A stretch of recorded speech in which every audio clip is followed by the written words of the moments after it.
Okay. Ready? Yeah. Okay. Good morning, everyone. I'd like to call a House State Government Committee to order. Sonia, would you please take the roll? Chair Hill Evans, Here. Representative Boyd,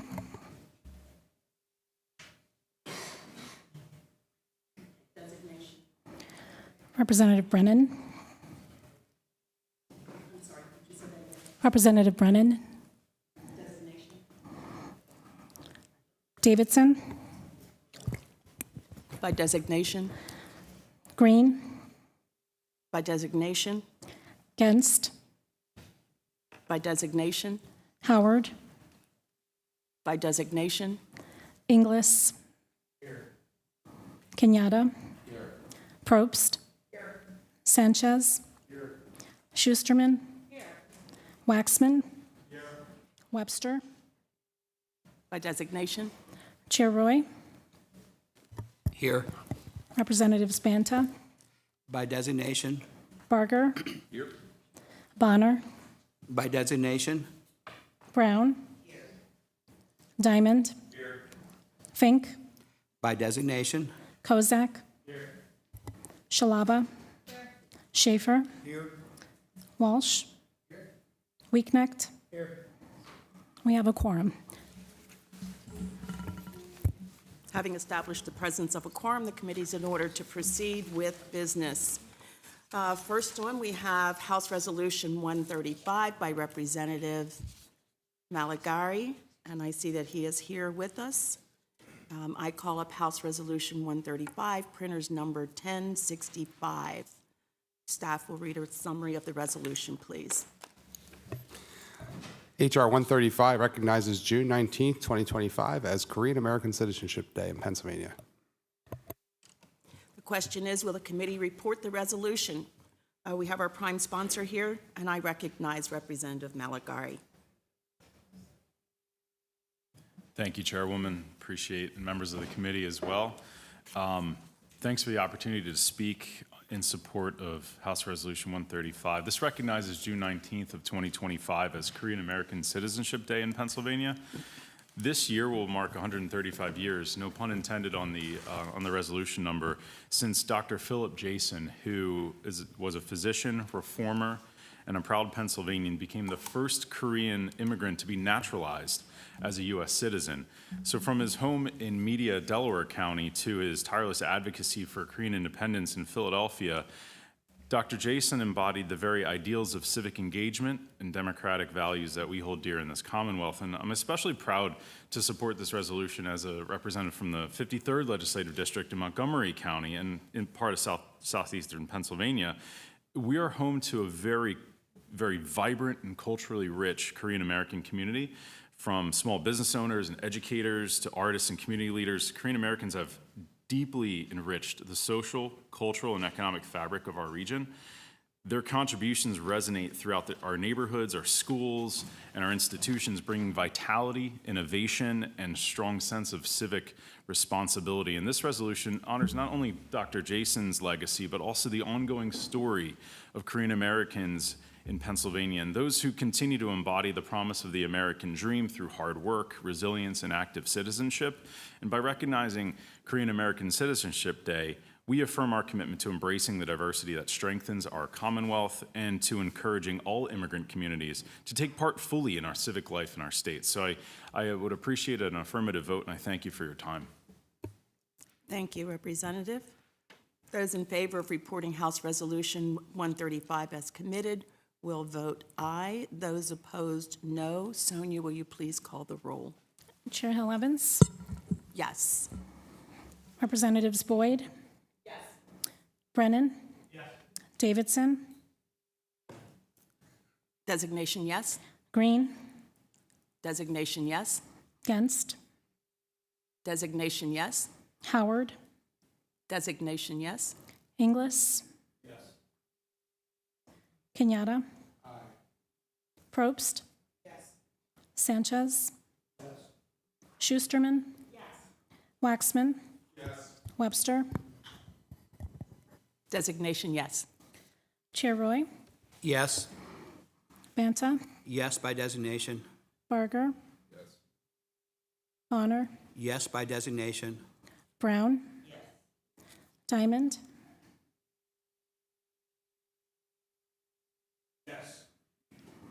Fink, No by designation. Kozak. Shalaba. Schaefer. Walsh. Weaknecht. The motion passes. And with that, the resolution will be reported. Thank you, Representative Thank you. Maligari, for joining us this morning.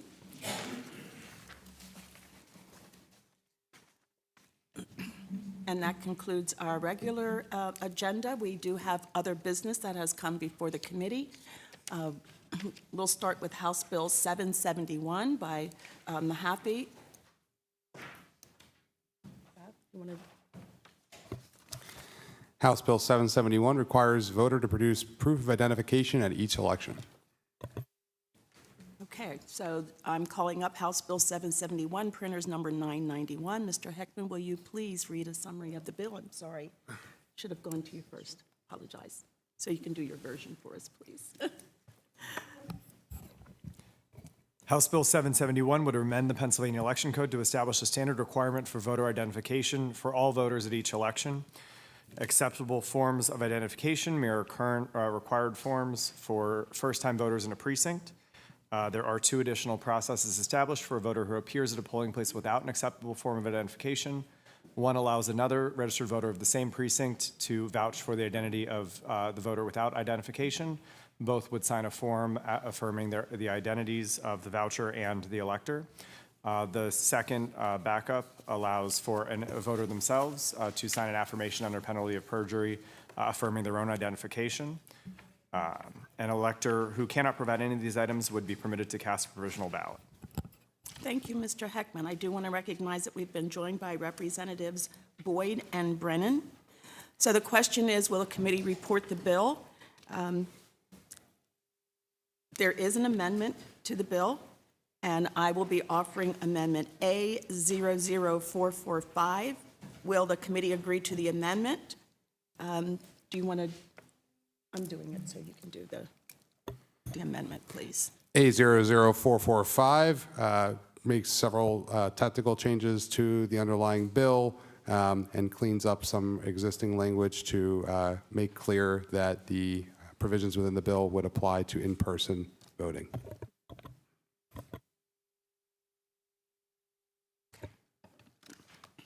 Thank you. Those in favor of the amendment will vote aye. Those opposed will vote no. Sonia, will you please call the roll? Chair Hill Evans, Yes. Representatives Boyd. Brennan. Davidson, Designation yes. Green, Designation yes. Genst, Designation yes. Howard, Designation yes. Inglis. Kenyatta. Probst. Sanchez. Schusterman. Waxman. Webster. Designation yes. Chair Roy, Yes. Representatives Banta, Yes by designation. Barger. Bonner, Yes by designation. Brown. Diamond. Fink, Yes by designation. Kozak. Shalaba. Schaefer. Walsh. Weaknecht. The motion passes. Thank you. And so now we are going to take a look at the bill. We have with us the maker of the bill, Representative Mahaffey, would you please? Thank you. Thank Thank you, you. Madam Chair. It is a pleasure to be here. Thank you to the members of the committee considering House Bill 771. I'd be remiss if I didn't mention my co-primes, Casey Tomlinson and Frank Burns. They worked hard on this bill. This bill actually was voted on as an amendment, I think it was last session, onto another election code bill. It passed with bipartisan support. But when we look at this bill as a whole, what we did is we used, and I think we explained it in the explanation, was we looked at what we do for first-time voters.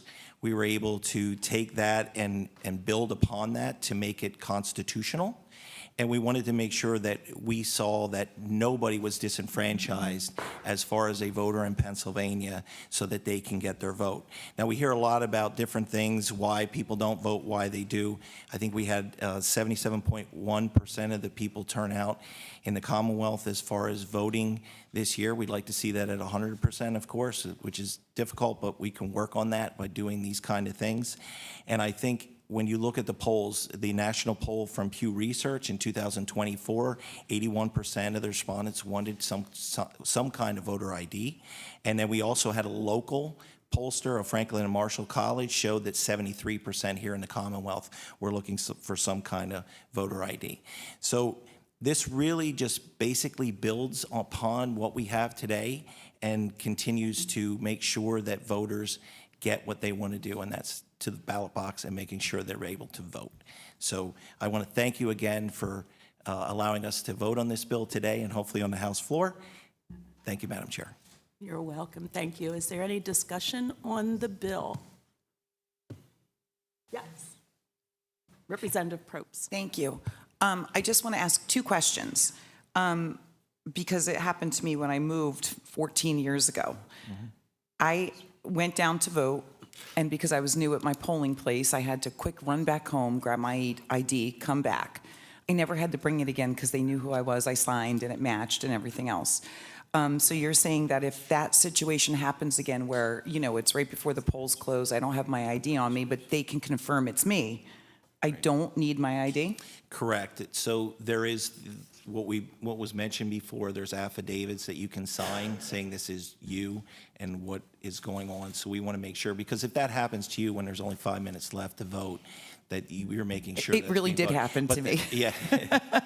But if it's at 8, you know what I mean, at 7:55 and the polls close at 8, of course, we want to make sure that happens, that you can get your vote in and have the time. You don't have time to run home.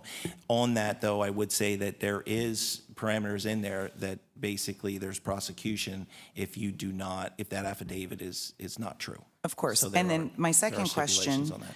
which also happened to me, it's crazy, my mother, she couldn't drive anymore. She didn't have a driver's license. She's since passed, but she went into a facility. And I could pick her up and take her and everything. So she didn't have a valid license. She doesn't have an electric bill. She doesn't have any proof that she lived at Grace Park because that's just not how it works there. She doesn't have a bill. So what would someone, and her polling place changed because she moved, but because they knew me and my mom had to change polling places, you know, they were able to let her vote. I think she did a provisional actually. But I feel bad because there's a lot of seniors out there that can't drive anymore. They don't have really a valid ID. And there's more than you think. And my mom was a super voter at one point, you know, but she had to move. So these are the things that concern me because at one point she almost wasn't going to be able to vote. And I don't think that's fair. Again, that comes into the vouching process where you also sign for her and you'll be able to make sure that she has that ability to vote. Okay, and then is it a provisional or does it go right? That's my question because So- provisionals take, That is not a provisional at that point. But so she- they'll run it right through. Right, correct. Okay, thank you. Yep. Representative Kenyatta? You know. But this is good because sometimes people oppose your bill far away from you. I get to do it right here. So Tom, I'm against your bill. Let's go. Do an interview process here. Let me start by saying something that I think should go without saying, but it bears underscoring in this point.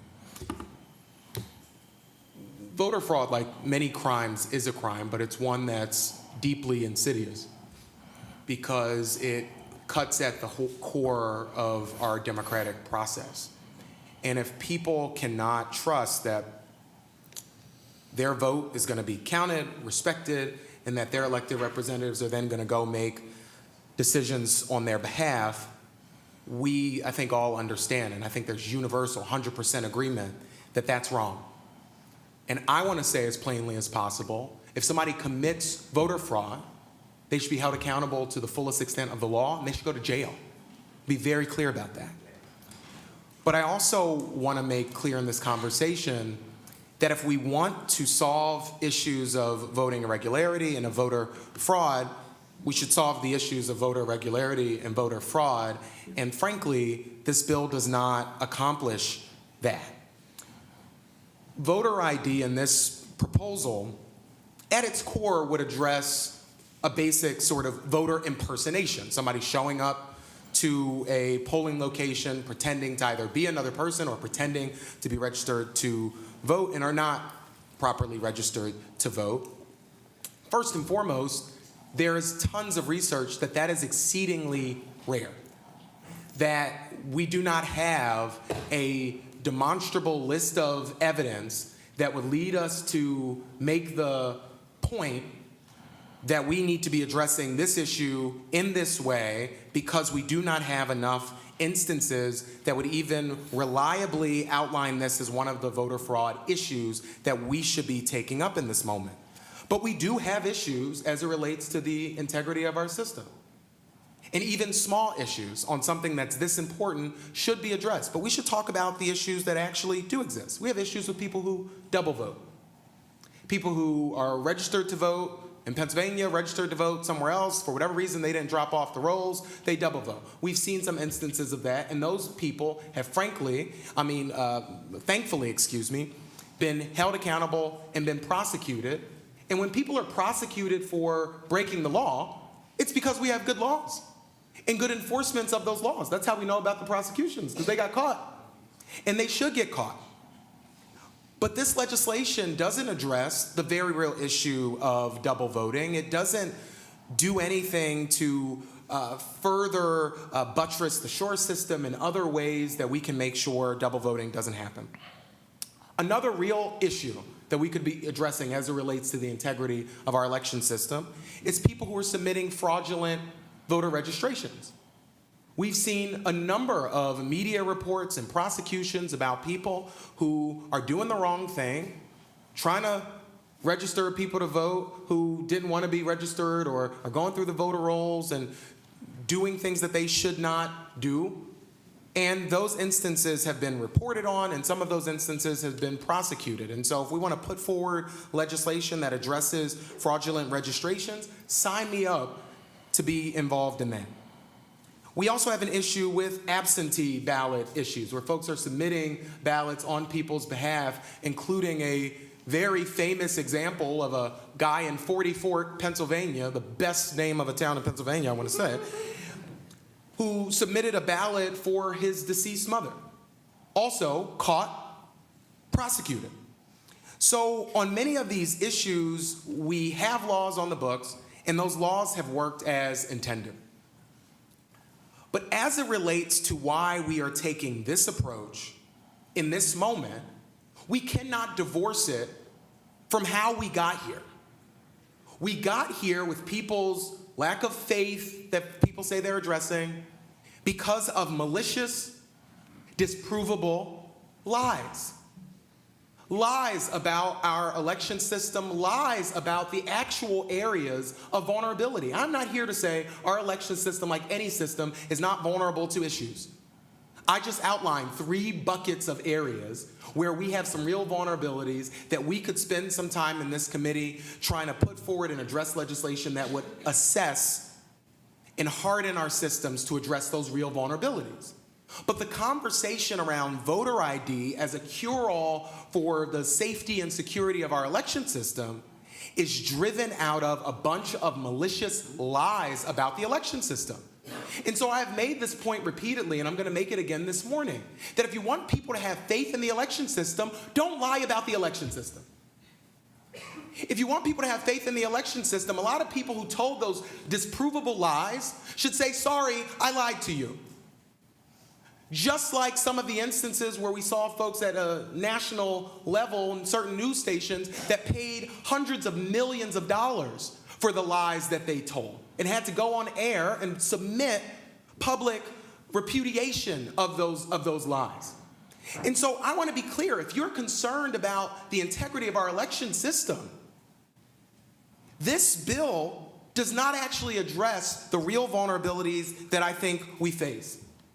You know, it has famously been said about electoral politics, so I'm not going down that line, that it's the economy, stupid. We've heard that before. In this instance, it's the lies, stupid. That's why we're here.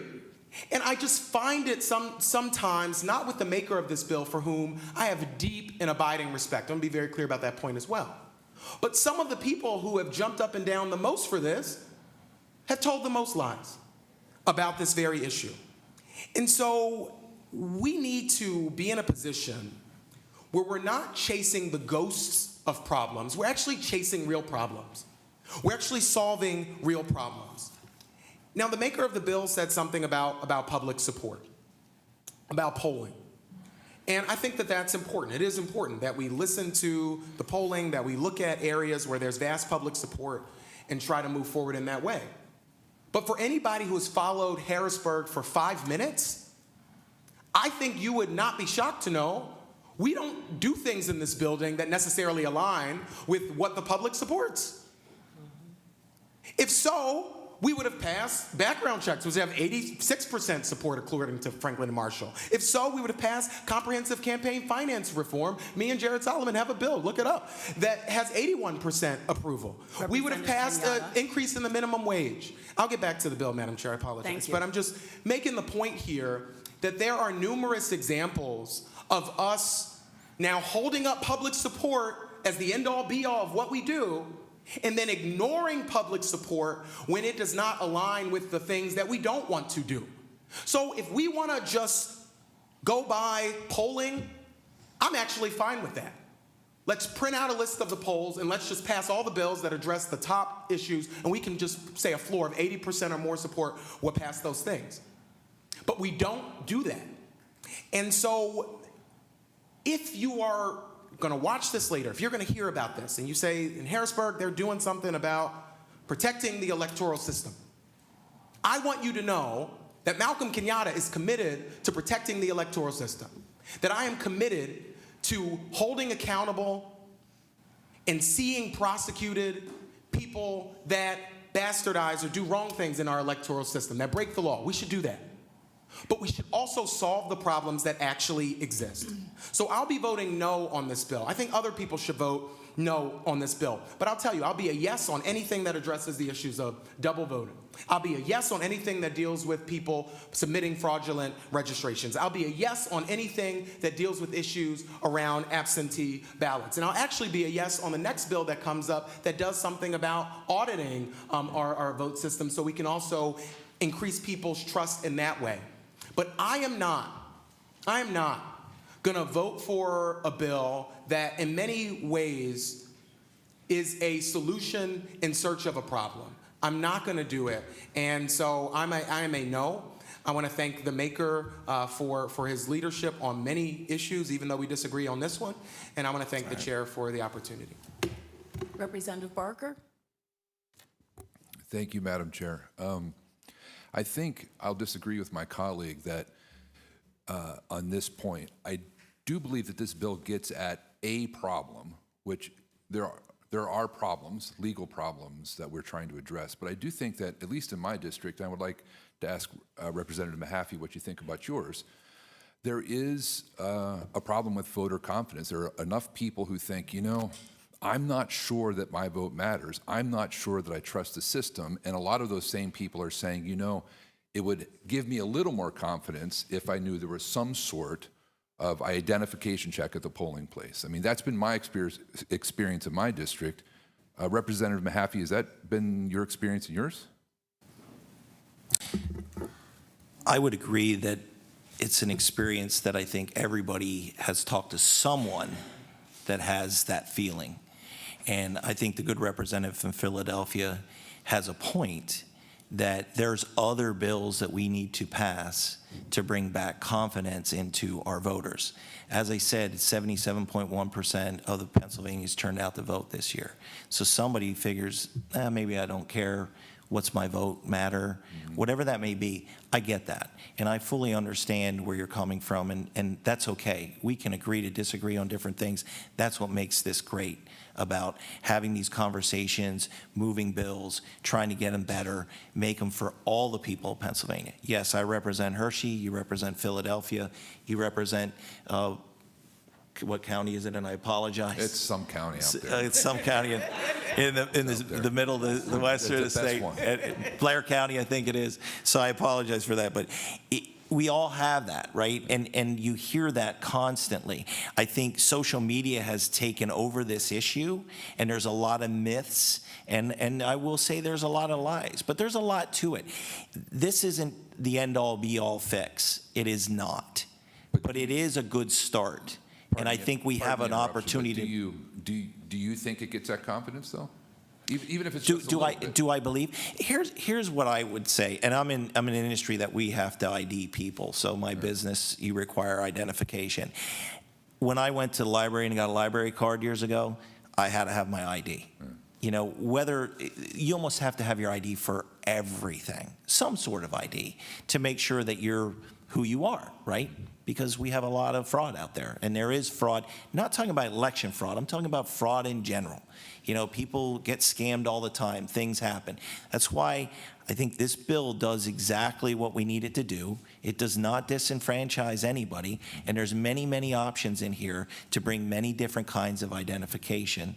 If it's an affidavit, whatever that may be, someone has to know that it's you. And I think that's where we're at. So, yes, I agree with you in the beginning, your first question. I mean, we get those questions all the time. Thank you. Representative Boyd?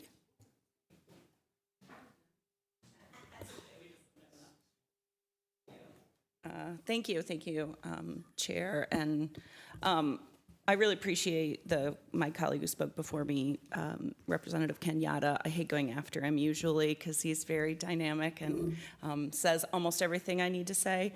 But one thing I do want to ask is if a woman is married and she registered to vote before she was married, and all of these forms of identification have her married name, but her registration says her birth name, what is the remedy in this bill for that? And that's exactly why we had that affidavit to sign.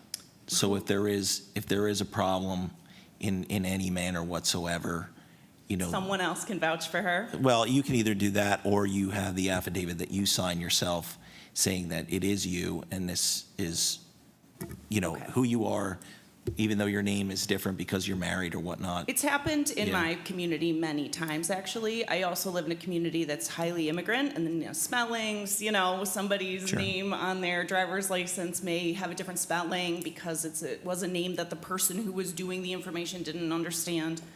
I don't know how many of us have worked in a poll. I've been a judge of elections, inspector of elections. We're no longer allowed to do it after we become elected, but the judge of elections is a judge. They get to determine in that polling place what happens in that polling place. If they rule as you would not like them, let's say, you have to take it to the next highest court. We are now appealing your right to vote, right? Which means that we're in a really difficult and challenging situation for a lot of folks.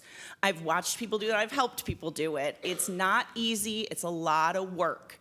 And remember, the people who are working as judges of elections, they're not full-time employees. They're trained to do this sometimes the day before. So the more we complicate their job, the slower and harder it is just for everyone to vote. So I would start by saying that I can't support anything that makes it harder for people to vote. I also will say I was a history professor before I did this job. And many times I talked about how we got our voting rights. And I would like to remind all of us as elected officials that when we got sworn in, I vowed to follow the Constitution. The U.S. Constitution many times has not given people the right to vote. The 15th Amendment does not give black people the right to vote. It says that no government, state or United States, can stop them from voting. They cannot be denied the right to vote.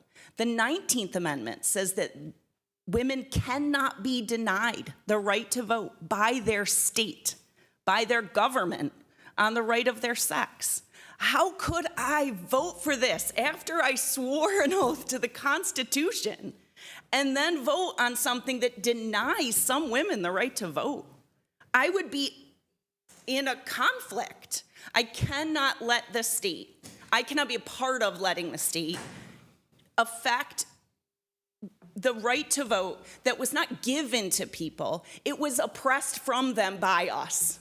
And then the US constitutional amendments said we cannot do that. So I do not see how anything that could absolutely put a barrier in front of a woman in her right to vote, any of us could support that. We actually we put an oath to the Constitution not to do that. So I would encourage all of us to seriously think about the opposition to voting has not been from the general public. Yes, there were times where people were like, violently keeping people from voting. But the people who stopped people from voting was the government. We cannot be responsible to go backwards. And I would encourage all of my colleagues to seriously think about that and vote no. Thank you. I do want to mention that we have been joined by Representative Green. Next question is Representative Kozak. Thank you, Madam Chair, and thank you, Representative Mahaffey, for bringing this bill. There's a lot of discussion around voter ID, and I think of us as nearly the only Western democracy that doesn't have any form of it. 46 of the 47 European countries have it. The polling obviously shows that it's needed. Mexico, Canada, both have it. You have to have a government-issued ID in order to vote.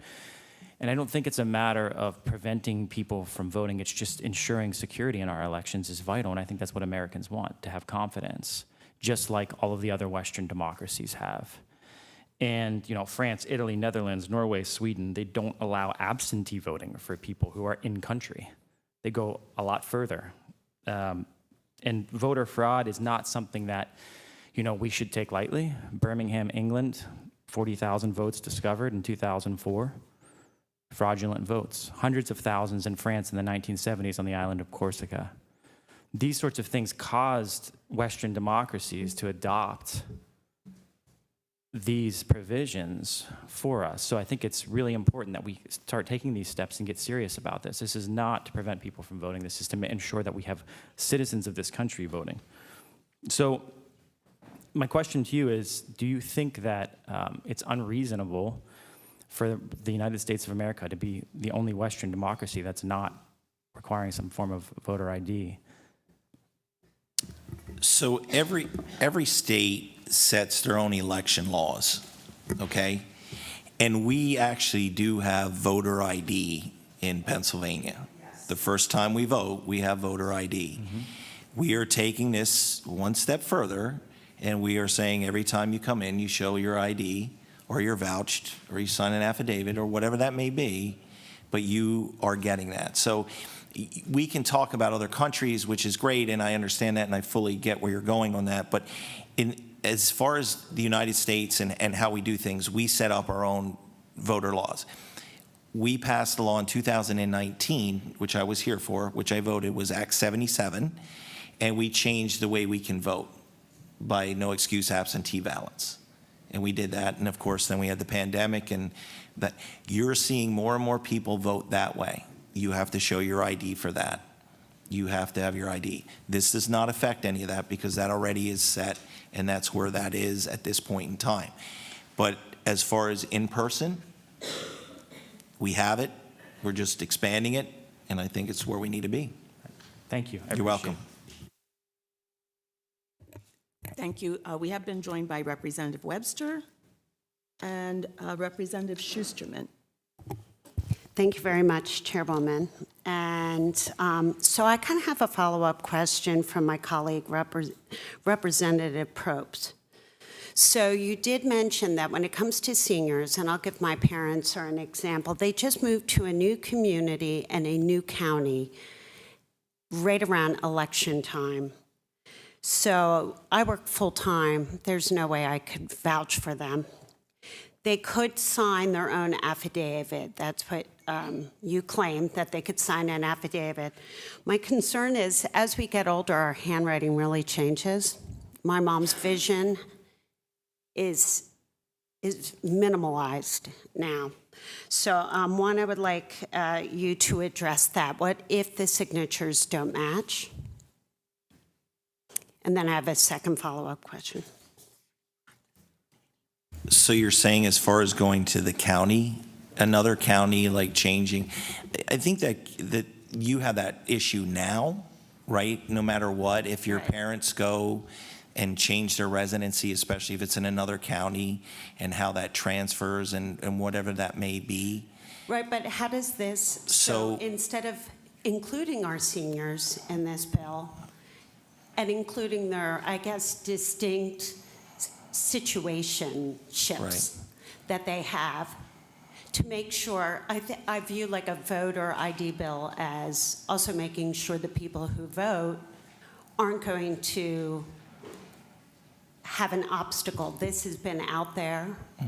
It happens when we do petitions for our re-elections. So I don't see that in this bill. So I'll move on to my second question. And the answer I'm looking for are facts, not like feelings or emotions of how people might feel, but factually, how many prosecuted fraudulent cases in Pennsylvania did you draw from to create this bill? How big of a research pool was there to draw from for this particular bill? I don't have that particular information in front of me. Not that we looked at this as, you know, whether or not you're prosecuted. I think the good gentleman from Philadelphia said there were those who were prosecuted. I think this comes from, and any bill that we do and we talk about, it drives from our constituents, right? Right, It drives, but there's a it difference. drives from those that want to see something done, right? And whatever that may be. I hear it from a lot of my constituents. I hear it, you know, and don't get me wrong, I've heard the other side too, and we hear that both ways, and I fully understand that, you know, but if you need that information, I'm sure we can get it for you, and I have no problem trying to identify what it is. But again, this goes back to, and I'm going to continue to say this, we have voter ID, and this voter ID goes to the next level and follows everything that we do as we are today, plus giving other options, so we do not disenfranchise your parents or anybody else out there that doesn't have their ID with them or whatever that may be. Right. When they come to that. So your parents, and going back to that, if going to another county, they would have to show an ID anyway because it's their first time they voted there. Correct. But I want to go back to how, like statistically, you know, my husband's a scientist, so we always look at the stats of an issue. People do talk with emotion about issues, and as legislators, we usually or should be presenting the actual statistics of the problem. And I don't see any of those statistics. Were there 20,000 cases? Were there 4 cases in Pennsylvania in our current day and age, in the last 5 years, in the last 10 years? Without those statistics, in my district, no one is asking for this bill. The majority of people in my district work. They lead busy lives. They love voting by mail. So they are looking to make it easier for themselves instead of more difficult. So that with that, I will close out. Thank you, Chairwoman. Thank you. We have Representative Waxman, and then we'll go to Chair Roy. Good morning. Just want to thank the maker of the bill for bringing this up and going through the process here. You know, first, I just want to just highlight what you said yourself, which was we do have voter ID here in Pennsylvania. The first time that you show up to vote somewhere, you have to show ID, and then after that, it progresses from there.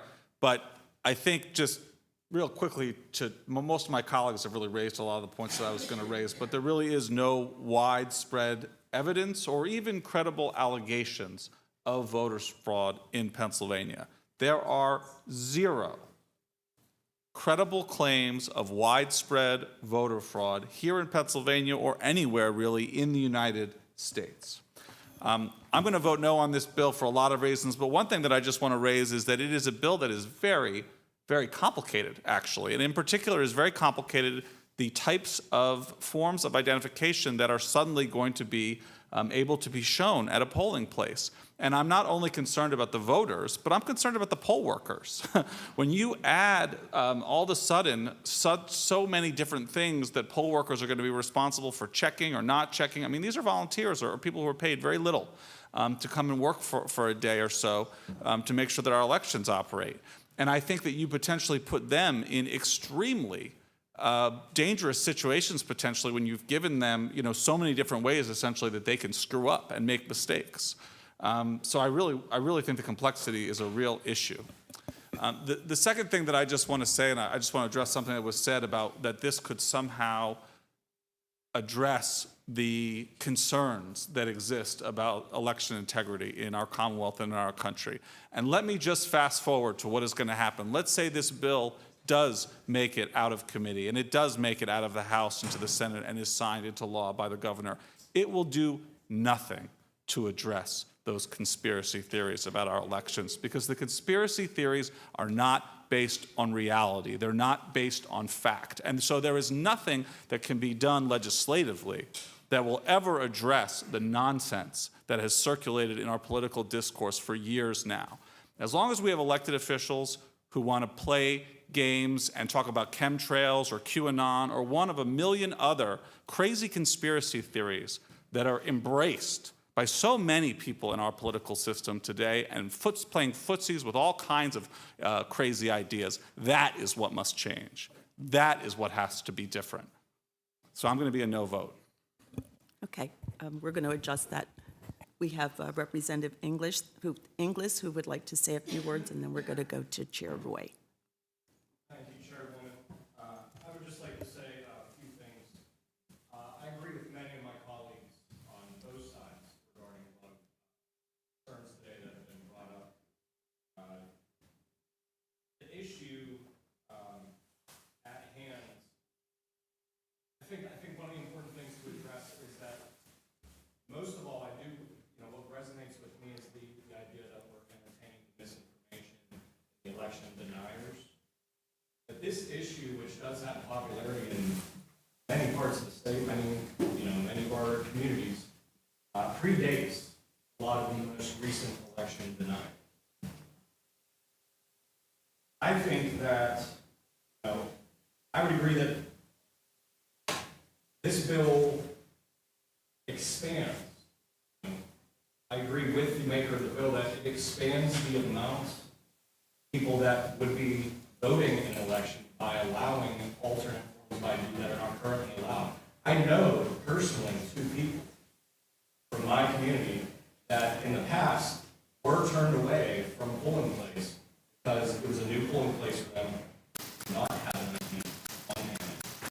They had to go to work, and their shift ended after the polls closed. So I know that this can a lot of times be a very divisive topic, but I do believe that initially, especially for new polling places, this bill will expand the amount of people that are able to vote. Thank you. Thank you. Is there anyone else who would like to speak on the bill who has not spoken before I go to Chair Roy? All right, the floor is yours, sir. Thank you, Madam Chair, and thank you to the maker of the bill. A lot of us have been wanting this bill for years and years and years, so it's good to see there's finally, bipartisan support for the bill. Couple things. 100% of voters, 100% qualify for a provisional ballot, so nobody should ever leave a polling site, even if they're voting for the first time at a polling site. They say, sorry, you can't vote. No. Don't leave. Get a provisional ballot. Everybody's allowed to do that. As far as the bill goes, everybody would have one of these forms of ID. Everybody would have a Social Security card, or they would have tax documents, or they'd have a bank statement. a government check, tax filing, a work ID. I mean, everybody would have an acceptable thing to vote. And if they didn't, they could do the affidavit where you swear you are who you say you are, or have somebody vouch for you. Now, as far as that part of the bill, I think that part should be changed, hopefully on the floor, where those people vote by provisional ballot. Because the way the bill is written, if somebody has none of these forms of ID, they have them, they just don't have them with them. Everybody has at least 5 or 6 of these things. They can sign the statement that says they are who they are, or their neighbor or their cousin or somebody can say, oh yeah, that's Brad, let him vote. But those should be provisional votes, not votes on the voting equipment, because if it's later discovered the person was not qualified, there's no way to unvote somebody. So I hope we can change that. As far as widespread fraud, I don't know what that term means. When I first ran and won, my first office mate in Harrisburg, he was a Republican, but he was also seeking Democrat votes in the primary. He lost by 1 vote. A different person seeking write-in votes won by 1 vote for the Democratic nomination. We have a member of our caucus, in the Republican caucus, that won his primary by 1 vote. There's another member of our caucus that won a primary by 4 votes. Another member of our caucus, about probably 8 years ago, he won the general election by 11 votes. So sometimes people think when you talk about election stuff, you're talking about presidential elections where there's millions of people voting. Well, no. There's borough councils where one borough council member in a small borough might get 10 votes, and the person that wins gets 11 votes. So you have to look at election law in terms of all elections, not just presidential elections. I do think the bill is an excellent step in the right direction, and I do think it will make our elections more secure. There's other election security things, but I'll save those comments for the next bill. But I encourage members to vote yes. Thank you. So, those in favor, we're going to go to the roll now. Those in favor of reporting the bill as amended will vote yes or aye. Those opposed will vote no. And I'm going to ask Sonia to please call the roll. Chair Hill Evans? No. Representatives Boyd? No. Brennan? No. Davidson? Designation no. Green? Against? Designation yes. Howard? Designation no. Inglis? Yes. Kenyatta? No. Probst? No. Sanchez? No. Schusterman? No. Waxman? No. Chair Roy? Oh, Representative Webster? Sorry, Chair Roy. Representative Webster? No. Chair Roy? Yes. Representatives Banta? Yes by designation. Barger? Yes. Bonner? Yes by designation. Brown? Yes. Diamond? Yes by designation. Fink? Yes by designation. Kozak? Yes. Shalaba? Yes. Schaefer? Yes. Walsh? Yes. Weeknecht? Yes. I lost track. Motion passes. Yes. Madam Chair, thank you. And I want to thank all my colleagues for the robust conversation on this bill. I do understand that we all represent different districts, and we all do have different constituents that come to us with different issues. This particular issue is something that's close to a lot of my colleagues in the Republican caucus, and if we can do better, then let's do better. I do believe that Representative Kenyatta, there is more to get done to make sure that we have all our voters and making sure that they are confident when they go to the ballot poll, and making sure that when they put their ballot in there, that their vote counts. That's very important. And if we can do better, we should. So thank you very much. I appreciate everybody and the vast array of conversation today. It was great. Thank you. Thank you, and the bill will be reported.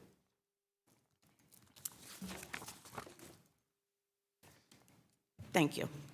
Next up, we have House Bill 1396 by Speaker McClinton. It is an election code omnibus bill. And Nick, I will ask you to please read a summary of the bill. House Bill 1396, Penner's number 1584 by Representative and Speaker McClinton, would be known as the Voting Rights Protection Act and would establish or improve provisions related to ballot drop boxes, logic and accuracy testing of voting systems, pre-election ballot audits, electronic poll books, early in-person voting, absentee and mail-in ballots, pre-canvassing of ballots, recounts and contested elections, and makes changes to interference penalties and fines. Also allows for pre-registration of 16-year-olds and expanded voter registration via state agencies. One moment, please.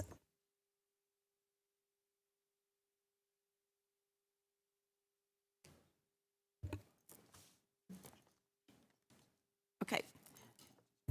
Thank you, Nick. The question is, will the committee report the bill?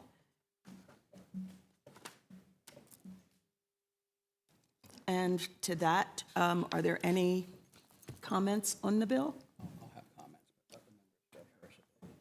Okay, comments? Representative Kenyatta? Madam Chair, I'll be brief because you indulged me on the first bill. But I want to say, now this is a bill I can get behind. Now the cheery mood. Here we are. We're back. We're back. Now we're doing stuff that solves some problems, that makes things easier for people to vote and engage in our democratic process, because that's what we want.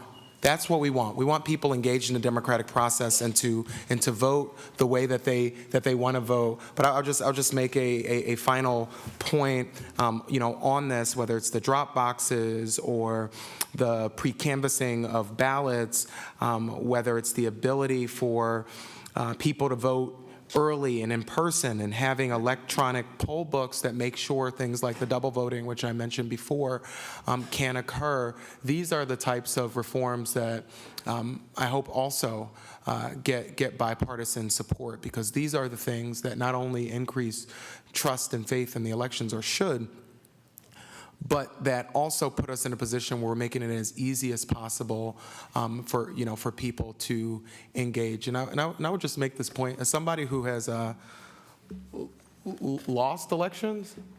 I wish there was some fraud going on, okay? and maybe the results have been different. But we know the truth is that here in Pennsylvania, as was said, people are exercising their right to vote. We saw 77% or whatever the specific position was, that people are exercising their right to vote. And so I think that is a good thing. And the more that we make it available for people to vote, the more that we tell them, hey, you can trust the system. We're going to count your ballot. We're going to make it as easy as possible for you to drop it off, for you to go in person, for you to mail it in. Whatever way, we want to hear your voice. The same way that we do with so many ways that we engage in, social media and all these different ways that constituents get to engage with us as elected officials, people should be able to engage as it relates to the electoral process. And so this is a good bill. It's a bill that I'm going to be excited to vote for, and I think it's a bill that actually solves some of the issues of voter fraud, as well as solves some of the issues of voter access. And so this is the sweet spot, I think, in terms of what we should be advancing, and I look forward to voting for it. Thank you, Madam Chair. You're welcome. Representative Waxman. Hi, thank you so much, Chair, for recognizing me. I just wanted to say how grateful I am to Speaker McClinton for bringing this bill forward, and just all the work that has gone into creating a really, really solid legislative product that addresses so many different things to modernize our elections here in the Commonwealth of Pennsylvania. This is really a comprehensive approach to election reform. It takes a look at the current system and then really, really tries to dramatically improve upon it. And it's not just about access, although we, here in the United States, we make it so much harder to vote in almost any other democracy that we have around the world, especially a Western democracy. But it doesn't just go to that. It goes really to the administration of elections and making sure that we have a lot of fixes that are necessary as we have a new environment in terms of voting by mail. But there are a lot of fixes that not only will make our elections, easier to access, people also more secure, which you can do both, by the way, and this bill does that. And so, but finally, just I think will make the administration much smoother of our elections. And so I'm just really grateful to our speaker for prioritizing this and for bringing this bill forward and making it something that she put her name on. That is really a top priority for us here. And I'm looking forward to voting on this on the House floor when we get it out of committee. And I'm definitely going to be a yes vote. Thank you. Thank you. Representative Schusterman. Thank you, Chairwoman. I want to really thank the speaker for making sure electronic poll books is in this bill. The amount of flipping that goes on and updating, this will give everyone an automatic update. So my previous life, I was in tech. So it's really nice to see that the technology that will help our workers, our poll workers, is in this bill. So thank you to Speaker McClinton. I'll be a yes vote. Okay, Representative Webster. Thank you, Chairwoman. Just, I guess, a couple of brief comments. This is substantial, and I really appreciate that. Sometimes in Pennsylvania, it's hard for us to make the leap forward in terms of whether it's sophistication or reform that's required. And this is a whole package. And I want to make sure we're behind it for a number of really good reasons.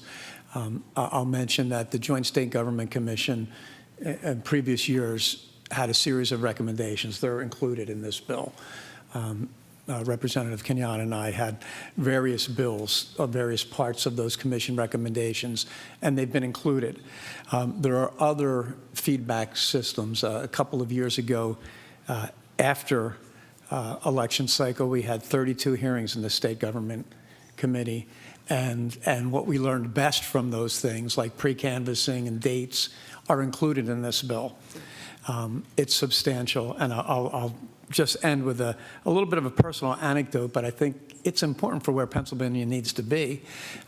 During my military career, my wife was judge of elections in Ohio, in Colorado, in Virginia, and Rhode Island, right? She volunteered in all those states. Not at the same time. No, at different times, right, not at the same time, but over my military career. And she does that in Pennsylvania as well. And we're so far behind. We don't need to be. We can be like other states. We can envision a future, and we can make voting and democracy in the birthplace of independence in the United States of America. We can make it work in Pennsylvania. Thank you. Thank you. Representative Boyd and then Representative Brennan. Thank you, Madam Chair. I too am in whole support of this legislation. I'm so thankful for a few things. I just want to call out that I live in Delaware County, and I know wherever you all live, I'm sure you have a hard time filling your polling locations.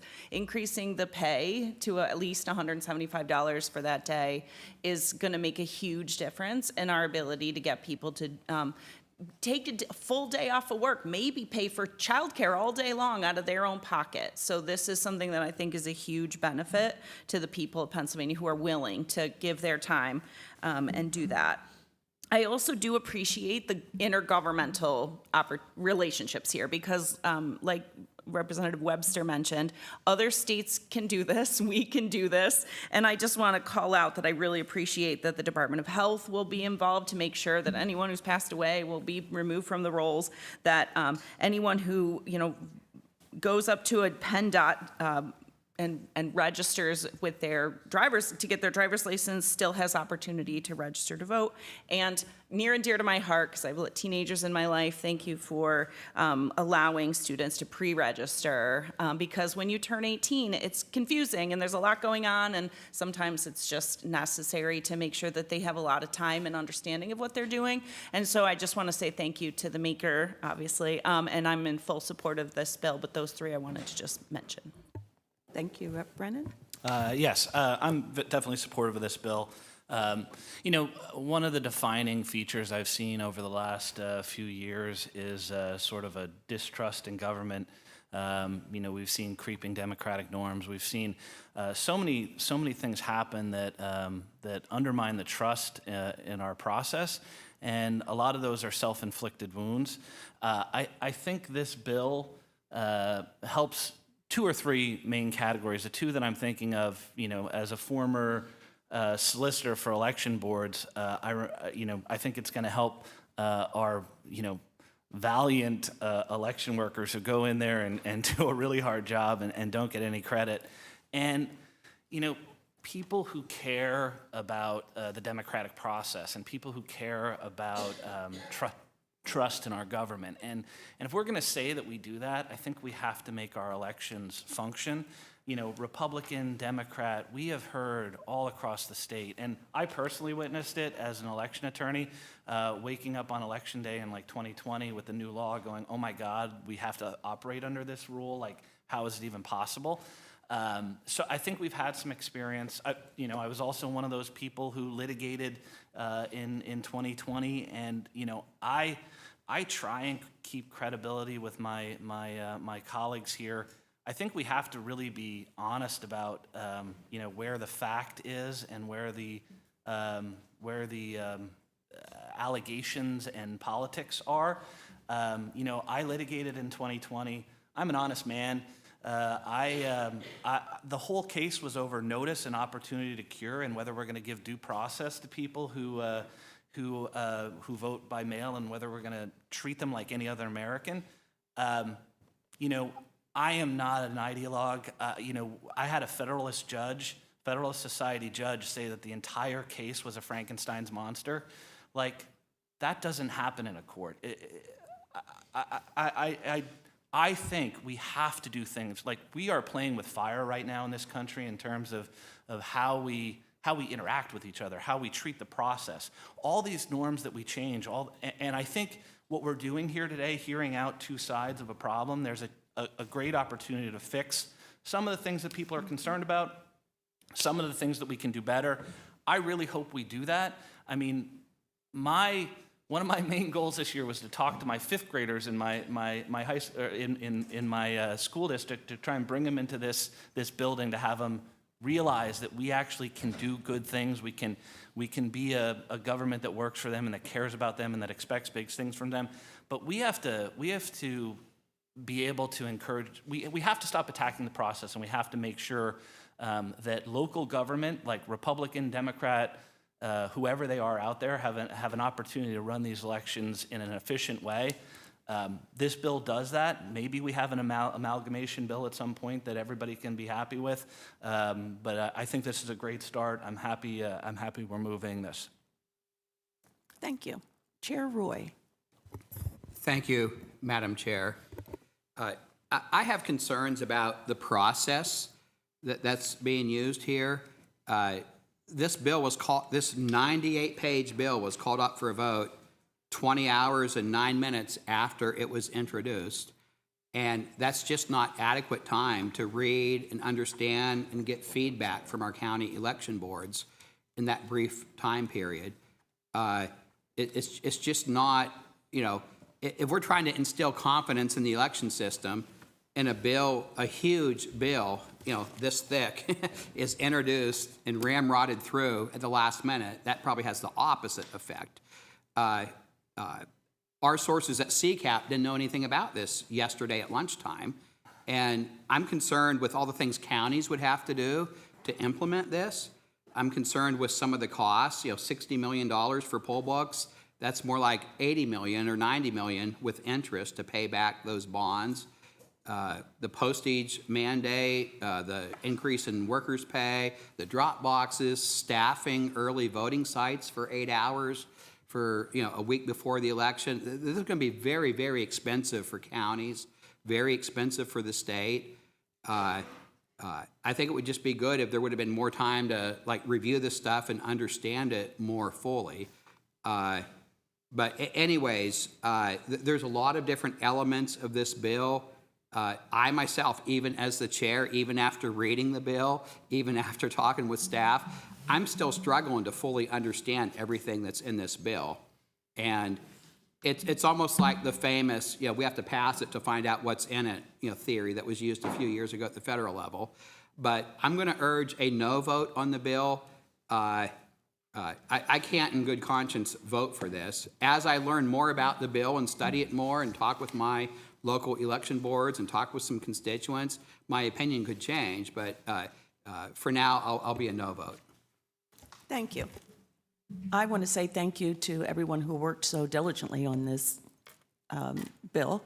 I know it took a lot of time, effort, and in good conscience, and it might not be the perfect product, but it's a darn good product. And with that, I'm happy to vote yes on this bill. The question is, will the committee report the bill as committed? Sonia, would you please take the roll? Chair Hill Evans, Yes. Representatives Boyd, Brennan, Yes. Davidson, Designation yes. Green, Genst, Designation yes. Howard, Designation yes. Inglis, Yes.